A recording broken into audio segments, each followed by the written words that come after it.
Eto ang kaabang-abang, sa Huwebes na ang susunod na legitimate Blue Ribbon hearing. Hindi kagaya kay Erwin Tulfo, yung hearing naging meeting. O, ang kaabang-abang na ito, merong karagdagang testigo. Takot na nga sila doon sa Brave 18 or yung 18 ex-soldiers. Tapos, meron pang 14 na lalabas sa susunod na hearing. Halak ka, mas matinding ebidensya yung hawak nila. O ayon dito sa balita, breaking, Senador Rodante Marcoleta kinumpirmang sa Huwebes ang susunod na legitimate Blue Ribbon Committee hearing. Ang kabang-abang nito yung banta ni Erwin Tulfo na kung magkaroon ng susunod na hearing ay ipaaresto niya, kukwelyuhan niya. O ngayon, Tulfo, patunayan mo na hindi ka puro yaw-yaw lang. Ang pahayag ay ginawa ni Marcoleta sa isang panayam matapos ang maghiwalay na hakbang ng dalawang magkatunggaling grupo sa Senado kaugnay ng kontrobersyal na flood control investigation. Ayon kay Senador Marcoleta, ang sabi niya, sa susunod na Huwebes kami na ang magpapatawag ng Blue Ribbon Committee. Aba, maraming kinabahan dyan. Dagdag pa niya, ang pinag-usapan kailangan maglabas sila ng notice sa araw na ito sapagkat matutuloy ang susunod na hearing ng tunay na legitimate at legal na Blue Ribbon Committee sa Huwebes. Nang tanungin kung mayroon na silang listahan ng mga padadalhan ng notice, diretsahang sinabi ni Marcoleta, meron na.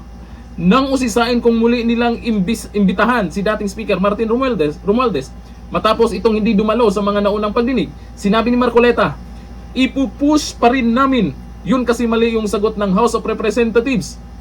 Nagbigay rin si Senador Marcoleta ng komento hinggil sa hindi pagdalo ng ilang mga testigo sa kanilang pagdinig. Ngunit dumalo sa isinagawang consultative meeting ng kampo ni na Senator Sherwin Gatchalian at Senator Erwin Tulfo.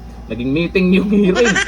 Ang pahayag ay naganap habang nagpapatuloy ang sigalot sa Senado kaugnay ng liderato ng Blue Ribbon Committee at ng Flood Control Investigation.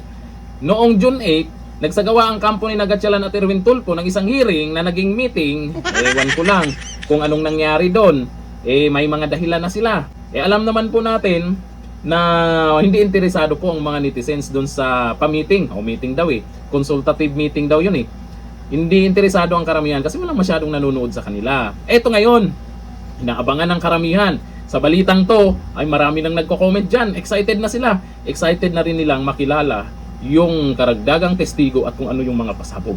Lagot! Sa kabilang panig, iginiit naman ni Senate President Alan Peter Cayetano at Senator Marcoleta na ang kanilang kampo ang kumakatawan sa lehitimong Blue Ribbon Committee at natatakdang magdaos ng panibagong pagdinig sa Huwebes. Naku, tandaan po natin yan. Huwebes. Sabi ni Manuel Iquia, maghahanda na naman ang mga bindalo. Sabi ni Yay Guevara, invite nyo si Saldico via Zoom. Oops, relax lang. Pangunahan nyo naman. Surprise nga sana yan. Opo, malay natin yan din isa sa pasabog nila sa Huwebes, di ba? Ito sabi ni Janelle Tila, ano na Erwin, yung sinabi mo kukwelyuhan, try mo sa Huwebes. Abangan po natin yan kung gaano katapang itong mga Tulfo. Dito na lang, thank you. Bye-bye.